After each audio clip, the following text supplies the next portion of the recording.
Já era uma unanimidade a demissão do Maurício, mas precisava da palavra final do presidente Jorge Salgado. Ele não queria demiti-lo, mas se viu ali encurralado e precisou aí tomar essa decisão. Ele não queria demiti-lo, mas E não há tempo que falte amor. Acompanhe o Vasco aonde ele for. Nasci pra te seguir. Salve família vascaína! Seja bem-vindo aí a mais um vídeo no canal. Eu sou o Thiago, você está no canal Vasco em Família, no canal Cruz Maltino Sem Fronteiras, sejam muito bem-vindos. Se não forem inscritos, já dá aquela moral, aquele like pra gente estar chegando a mais vascaínos. E não esquece também de ativar o sininho de notificação para não perder os próximos vídeos. E tá sempre por aqui dando aquela moral, deixando a sua opinião, seu comentário, pra gente estar trocando aquela ideia de vascaíno para vascaíno. Eu te pergunto, como é possível, cara, o Vasco ter um presidente desse? Como é possível, cara? Como é que o cara não queria demitir o Maurício Souza? Assim, é inacreditável, eu fico sem palavras realmente de o Vasco ter um presidente como esse. Um cara que realmente entrou no clube para destruir. Tudo que prometeu, nada cumpriu. A única ideia do seu Jorge Salgado é realmente vender o futebol do Vasco para 777. Sempre foi. Essa é a ideia, vender o futebol do Vasco. É inadmissível que um presidente vê o desempenho do time, um técnico que não tem experiência alguma, depois do vexame do ano passado, porque tem que entrar, esse vexame tem que entrar em qualquer tomada de decisão desse ano, e eles optam aí por contratar um treinador que não tem a mínima competência, a mínima capacidade, e que pode sim vir a ter, pegando experiência, passando por outros clubes, não nesse momento. Não no Vasco. E aí, família vascaína, eu quero pegar aqui um Twitter de ontem do Lucas Pedrosa, né, jornalista da SBT, que muitas vezes, e também acho isso, que é um passador de pano, pouquíssimas críticas são direcionadas ao seu Jorge Salgado, mas em relação a isso, a não demissão, ele não querer demitir o Maurício Souza, ele se pronunciou ontem através do seu Twitter, gostaria de passar aqui com vocês, ó. Se liga só. Ele botou aí, ó, bom dia, eu cubro o Vasco há quase 6 anos, acompanho o clube desde que me entendo por gente. Nunca vi uma rejeição tão grande a um treinador, nem a demissão do Sapinto foi tão unânime. Tem que ser muito egocêntrico para manter um trabalho que tem prazo de validade e mais. Uma surpresa, tá? A diretoria não planejou e nem pensava que seria possível contratar esse nome. O único reforço do Vasco na janela aconteceu por uma vontade do próprio atleta. Hoje o clube ainda vive o transfer ban, expectativa de ser regularizado nesta semana, e a SAF atrasou. Qualquer comandante minimamente humilde faria uma gestão de crise, começando pelo óbvio. A questão é que o óbvio requer passar por cima de vaidade pessoais e, pelo visto, se a ordem não vier do presidente ou do convencimento feito pela 777, não vai acontecer. Aguardemos. Então, família vascaína, é isso. Uma gestão que realmente, mais uma vez, se depender dela, o Vasco não vai subir.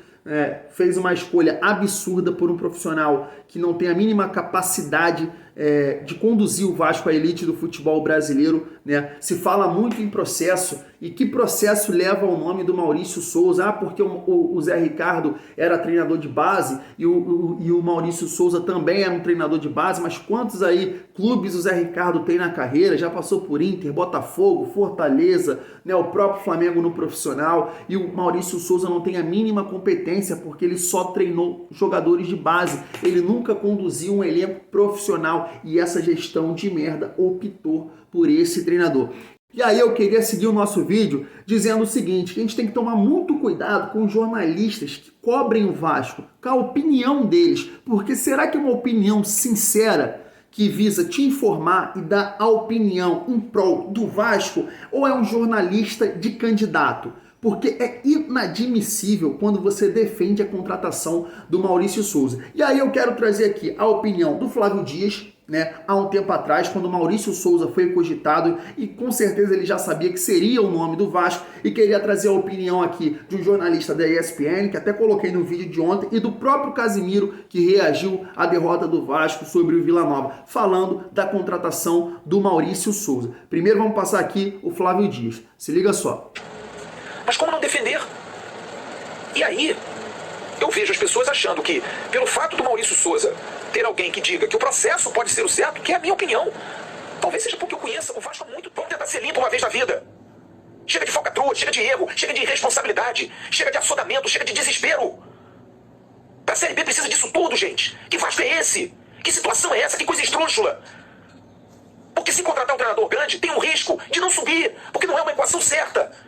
Você trazer um treinador grande ou trazer 4 jogadores grandes não te dá garantia, sabe por quê? Porque você joga hoje no Arruda, com o gramado todo molhado. Série B é porrada, é pau dentro. É diferente.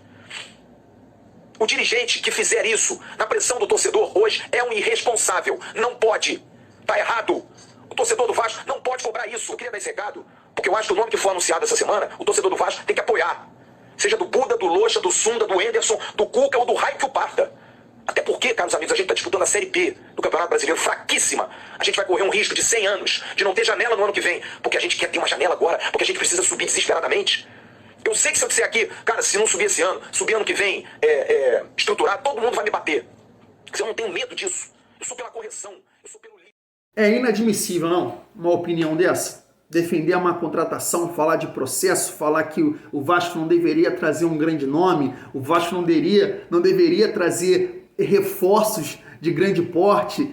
Cara, você entende, cara? O cara que tem aí, sei lá, 30 anos de jornalismo, se sujeitar a esse tipo de situação, babar o ovo do salgado, como ele baba o ovo, como ele mama o salgado, sim, cara, eu não tenho nem o que falar, velho. É engraçado, é muito engraçado. Eu tava vendo a própria live dele no pós-jogo, toda essa decisão aí, essa situação do Maurício Souza, que ele defendeu a contratação, e foi falado lá, eu acho que foi lá mesmo que eu vi, da questão do transfer ban, né? Falando da incompetência que é uma gestão sofrer essa situação do transfer ban, porque a FIFA ela vai avisando, manda notificação aí, pô, tem que pagar aqui, vocês vão vai dar merda aí, não vai poder escrever o jogador, vai avisando, até chegar esse ponto aí de o Vasco não poder escrever reforços. Ele falou que isso é uma sacanagem, falou ali que se conversou com outros clubes, dirigentes, advogados, falou que isso é realmente uma situação de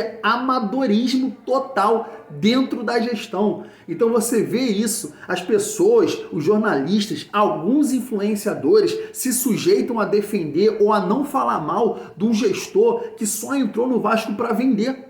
Só entrou no Vasco para vender, ele nunca teve nada pro Vasco, são preguiçosos, não querem trabalhar. Ele mesmo se colocou essa situação do transfer ban como total amadorismo.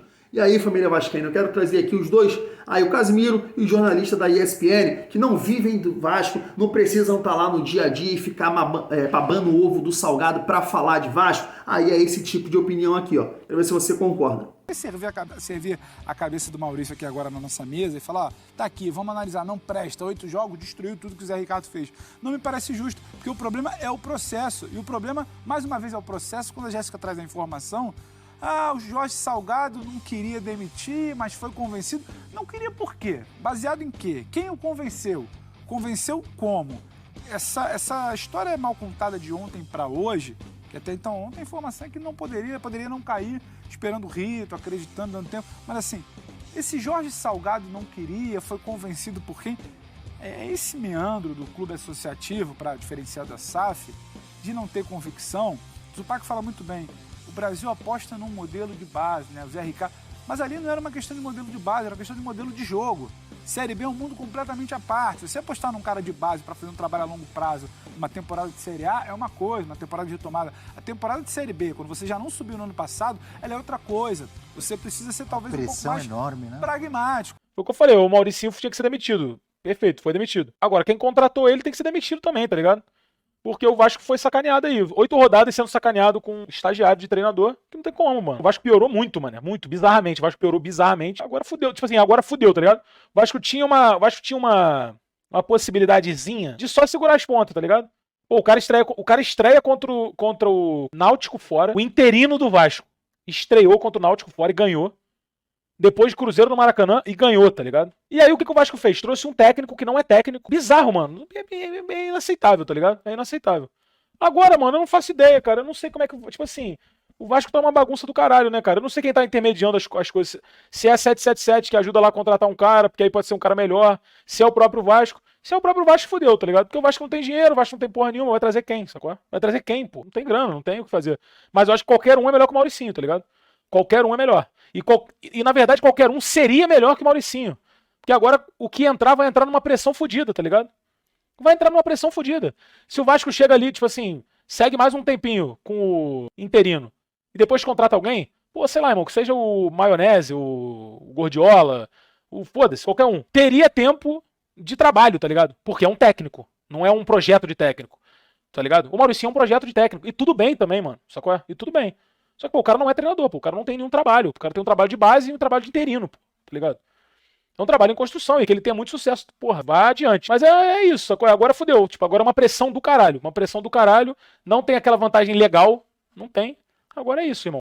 Pra gente estar finalizando o nosso vídeo, né, quem será aí o novo treinador do Vasco, né, a família vascaína? É uma situação muito difícil, até falei isso na live de ontem, porque quem vai tomar essa decisão vai ser o Vasco. A 77 já vai ajudar com algum tipo de quantia financeira para trazer um grande nome. Foi colocado aí o nome do Renato, do Fábio Carilli, do Odair Helman. Hoje aqui surgiu já mais dois nomes, né, que é o Eduardo Batista e o Sebastião Batalha, né, acho que trabalhou no Boca Júnior. Tem também o Guto Ferreira, né, o staff aí do treinador não quis responder se o Vasco fez algum tipo de contato, mas a gente tem que analisar todas essas situações que a gestão infelizmente coloca o Vasco uma incapacidade total de administrar o clube. Depende da 777, a 77 não sei se quer ajudar nesse momento com alguma continha financeira para trazer um grande nome. Analisando o momento do Vasco, analisando esse momento, não pensando no ano que vem, Fábio Carilli seria um bom nome, porque é um treinador que se caracteriza aí pelo sistema defensivo, e é evidente que o Vasco precisa voltar a valorizar esse setor de defesa, porque o ataque é muito fraco. Claro que a gente tem que encaixar o Alex Teixeira aí para ver como é que o Vasco vai se portar no ataque com esse grande nome. O nome que mais me agrada para o futuro seria o Odair Helman, porque o Odair Helman fez um grande trabalho em determinado momento, é claro, no Internacional e no próprio aqui Fluminense. É um treinador de muito equilíbrio, né? Tem uma boa defesa e sabe sim conduzir o time ao ataque. Eu acho também que é um grande trabalho. Agora a gente tem que acompanhar aí, família vascaína. Pode ser o Guto Ferreira, o Eduardo Batista é um técnico aí também da prateleira de baixo. Eu vi também o detetive vascaíno citar outros nomes lá, como o Thiago Nunes, que está livre no mercado. Então fica difícil a gente definir um caminho, um nome, se vai ser quem vai contratar. Salgado, 777, vai ter dinheiro da 777, é um caminho realmente que o Vasco aí vive de muita dificuldade. Agora, um ponto principal que a gente pode colocar aqui é que qualquer nome, nesse momento, que foram cogitados, qualquer um, é melhor que o Maurício Souza, né? É difícil, cara, ver um Flávio Dias, que se diz vascaíno, jornalista que cobre o Vasco, defender esse processo da contratação do Maurício Souza, porque nesse processo deveria ser colocado o não acesso no ano passado, e aí você não pode apostar nesse ano. De todas as possibilidades que existiria para contratar um técnico, pelo menos um técnico que tenha alguma experiência, o Maurício Souza não poderia estar no Vasco, como foi dito pelo próprio jornalista da ESPN e como foi dito pelo Casemiro. Família vascaína, vou ficando por aqui, tamo junto. É muito bom ser Vasco.